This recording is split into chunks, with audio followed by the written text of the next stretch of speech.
Well, Shabbat Shalom. This is January the 23rd, 2016, and it's been a wintry wonderland this past week with all the blizzard type situations that we faced in the nation. But the sun is shining brightly today. I have walked out to the church and trying to make this video. It may not be professional, but we're going to attempt this, even though we cannot meet because of the icy weathers. It was very slick as I came in. I walked. I had some broom handles and a pole that I was using to help keep me from falling, and I took it very slow and easy, and the roads were really covered with ice, so it's a good thing that we're not having people out on the road because it would be very dangerous. But as we've looked in the past, we have looked at Pastor Paul, who the Lord had given 16 points for 2016. And if you recall, I think it was the very first point was the fact that there would be shaking in the earth and in the heaven. And so we've been looking so far this year, we've been looking at what has transpired as far as the earth shaking or other types of shaking that might have transpired. We also know that one of the points was that there would be war, of course, and so we're looking at that as well. But looking back to last Sunday, there were 41 earthquakes, and you can see that the United States had several of our locations that had earthquakes. Alaska and California and Hawaii on the west coast at the Pacific, and then Oklahoma, which is north of Texas, and then Texas itself had an earthquake. We said that last year, 2015, Oklahoma was the record as far as having earthquakes. It was the earthquake capital of the world, I think, with the number of earthquakes. Now, not necessarily the highest as far as magnitude, but a lot of times, you can't always measure by magnitude. You have to also look at the depth. How deep was it? And these that are reported are the ones that are significant. Then Monday we see that Oklahoma, as far as what was in the United States, it led the pack with 5. And again, that's north of Texas, the state that is north of Texas. You had Hawaii, California, Alaska, and Nevada all on the west coast in the Pacific area. And then West Virginia.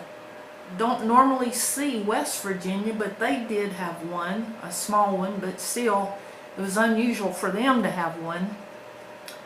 And then Tuesday we had some major earthquakes to occur, but you can see that Oklahoma had 4, California 6, Utah 1, Alaska 5, Idaho 1. So California, Utah, Alaska, and Idaho were all on the west coast area, but again, Oklahoma is in that Madrid fault that people are anticipating that any time that Madrid fault could just split wide open. And of course, Oklahoma is right there in the middle of it. Then on Wednesday, you see Alaska had 8, Oklahoma 5 again, Oregon 1, and California. So 3 on the West Coast, and then Oklahoma again. Then on Thursday there were 24 earthquakes, and you had Alaska 5, Oklahoma 3, California 3, and then you had some major earthquakes, 5.9 in China, 5.1 in Japan, 5.1 in Tonga. So there were some major earthquakes that occurred not here in our country, but in the eastern part of the world. And then on Friday, Oklahoma had 12, and then the others were on the West Coast, California, Alaska, Nevada, Utah, and Hawaii. But there was a mega earthquake in Mexico. When it first occurred, they were saying that it was a 6.9 earthquake, but then they downgraded it to a 6.6. And it was on the Pacific Ocean side. And they said that as a result of this 6.6 earthquake, that there was a mini tsunami that occurred as well. So 6.6 major earthquake in Mexico on Friday. And then California on the yesterday, the 23rd, had 25 earthquakes. California had 4, Alaska 2, Oregon, Idaho, and then Oklahoma again, Nevada, and Hawaii. So there were a total of 221 earthquakes this past week. So that's very high, because just looking at Matthew chapter 24, and I lost my place. Where is it? Okay, here it is. Beginning with verse 7, it says, "Nation will rise against nation, and kingdom against kingdom. There will be famines and earthquakes in various places. All these are the beginning of birth pains." So we can see that earthquakes are definitely taking place throughout the world, and particularly here in the United States as well. And Oklahoma seems to be still leading the pack as far as the number of earthquakes. Now, the authorities have issued an earthquake warning, and they're calling it the Cascadia. It's a 700-mile fault line from California to Canada. And it's had a 4-meter drop of the tectonic plates. And what that means, I don't know if I can illustrate this, but say, you have the plates and they should be lined up together, but when one drops, that creates a significant problem. So there's been a 4-meter drop of the tectonic plates, and as a result of that, the authorities are saying that we are on a brink of a major earthquake. Now again, this fault line runs from California to Canada, so it's all on the Pacific coast. So they're anticipating a major earthquake in the range of 8 to 9. So a super earthquake that they're anticipating. Now they're not saying when it's going to happen, but they're just saying that it could happen at any moment. It could happen it could happen today, or it could happen a month from now, or years from now. But because of this drop of the tectonic plates, it is setting things up for a major earthquake in the Pacific Ocean area. So something to be aware of. Next, we'll look at volcanoes and severe weather that we've had. Tuesday, there were 2 volcanic eruptions that took place in 2 different locations. One was in the Philippines and one was on the Russian east coast. And they said that lava and smoke and ash went 5 miles up into the air. And so we see not only earthquakes, but another sign of the last days would be volcanic activity. And so we are seeing that. And of course, Yellowstone National Park, it's just a matter of time. That's a major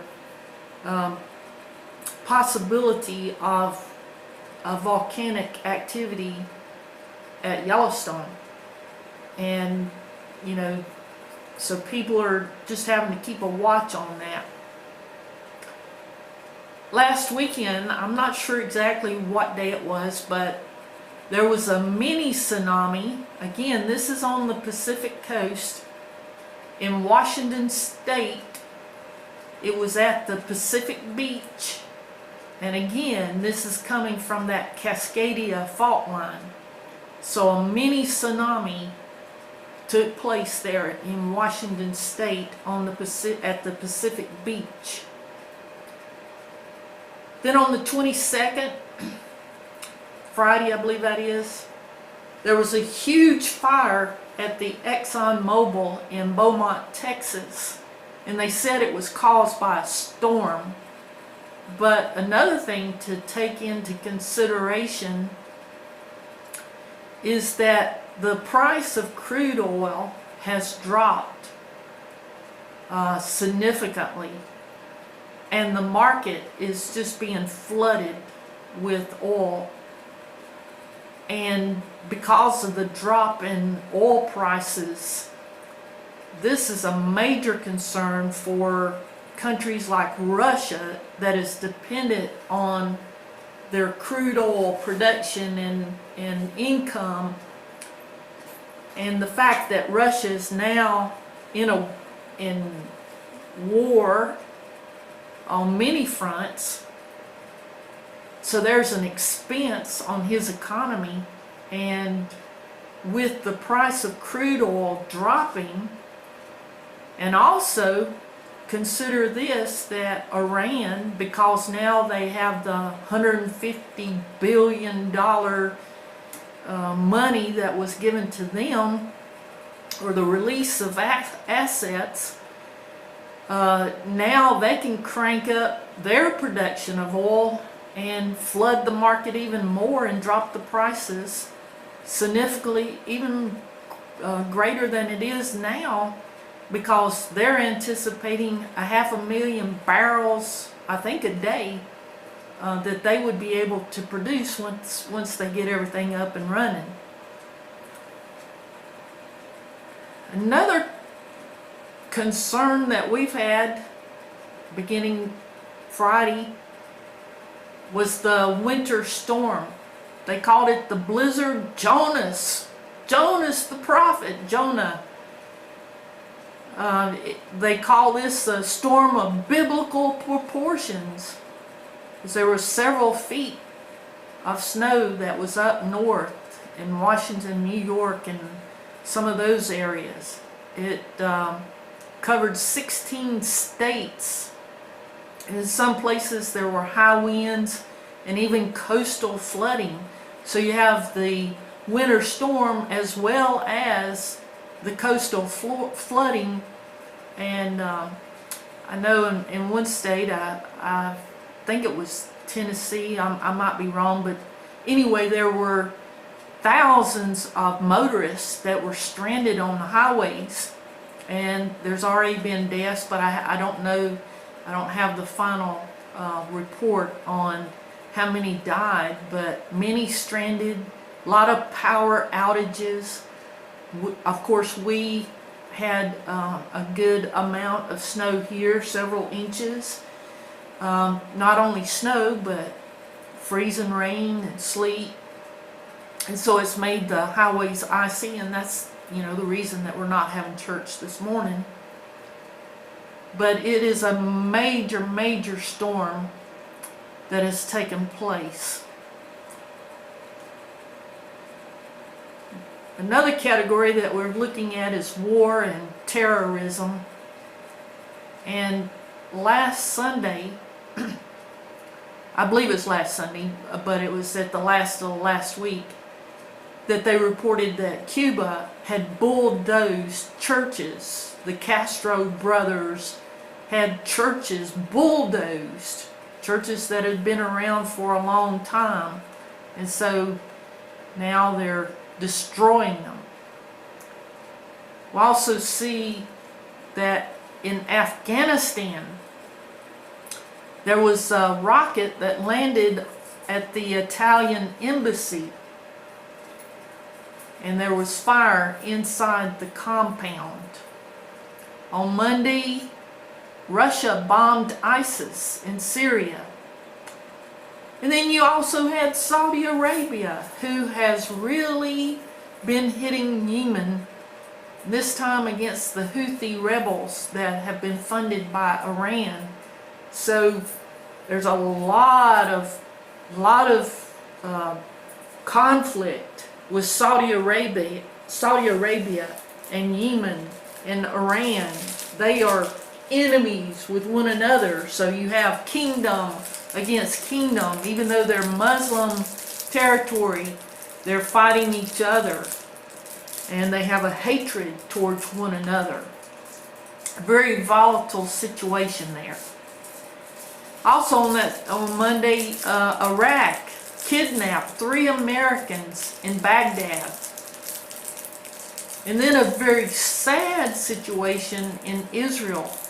There was a 38-year-old mother of 6 who was stabbed to death in her own home, and her children were there, and they witnessed what took place with their mother.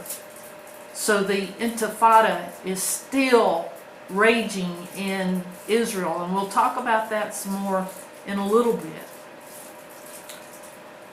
On Tuesday, there were several bomb and shooting threats at schools. 9 schools in New Jersey were locked down because bomb and shooting threats. Boston had multiple schools with bomb threats. And even in Florida, there were 2 schools that had bomb threats.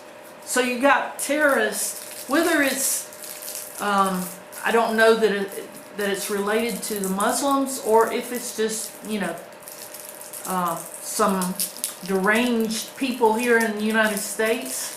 Nevertheless, you have children and teachers and administrative staff and so forth that are being terrorized with these threats. And how are you going to educate your children if you continue to have these kinds of things going on?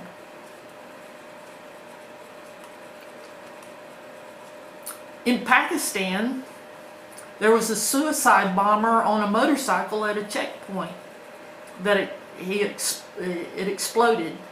The bomb exploded, and 10 were dead and 35 were wounded as a result. Also, the next day, on the 20th, on Wednesday, the Taliban massacred students and staff at a Pakistan university. There were 20 dead and 50 wounded as a result of that.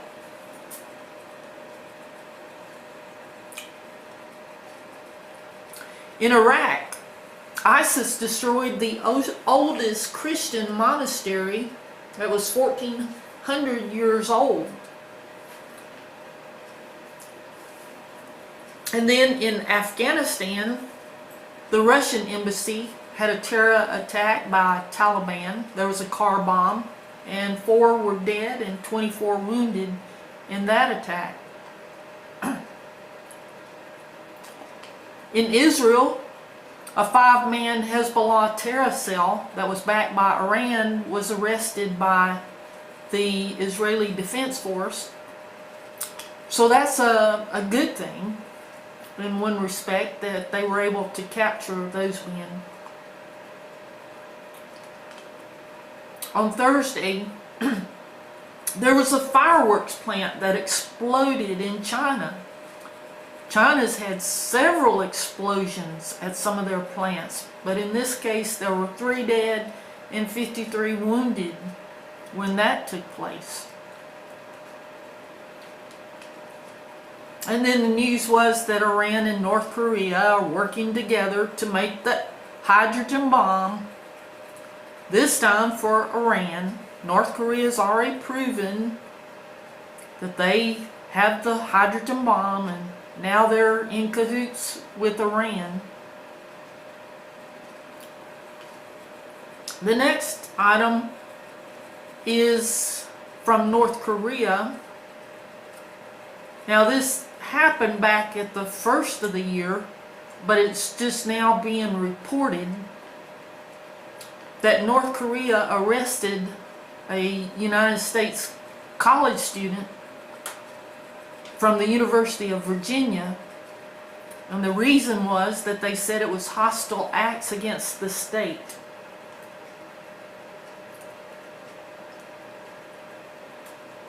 And in some other news, in Moldova, there were protesters, they estimated 8,000 of them, that were protesting against Parliament for swearing in a prime minister at midnight without a vote. They didn't give the people a vote. And the prime minister that had been, well, I don't know if you call him ousted, but he was removed. Well, this guy that they put in was no different. I mean, he was pretty much in the same line as the one that they had before, and so the people were upset, to say the least. And all of this done at midnight, very secretive, happened when nobody was aware of it, and then when they found out about it, they were truly upset about it. Also, there was news about an F-16 Falcon fighter jet that crashed in northwest Arizona.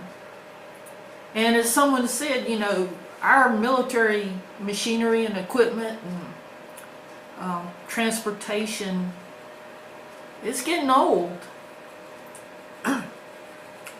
And we haven't invested a lot of money into our military. In fact, Obama has pretty much stripped back our military personnel, and I'm sure the budget as well. So, you know, this is, we already saw last week a helicopter, 2 helicopters, Marine helicopters that crashed, and now this fighter jet that crashed. I said a while ago that crude oil has been dropping, and now it's $27 a barrel. There's just too much oil flooding the market, and some analysts believe that this is contributing to the stock markets and why there is such fluctuation and such free falling and such losses in the stock market, is because for this very reason. But there was something very odd, very significant that happened in 2 or 3 locations, and I'm not exactly sure where, but I saw the pictures where someone just happened to see it and snapped it and put it either on Facebook or social media or something, so it just became viral, and it got in the news as well. But one of the pictures that I saw was of a cross. The vertical leg of the cross went all the way down to the very landscape, and then it went up into the sky, and then you had the crossbar. It was very huge, and it was, you definitely could see that it was a cross. There was no doubt about it. And the other one was similar. And like I said, it was not just in one location. There were 2 instances of this. There was another one where they saw the form of an angel. And so, you know, in the last days, God said that He would give signs in the heavens. So, you know, maybe this is some of those signs as well.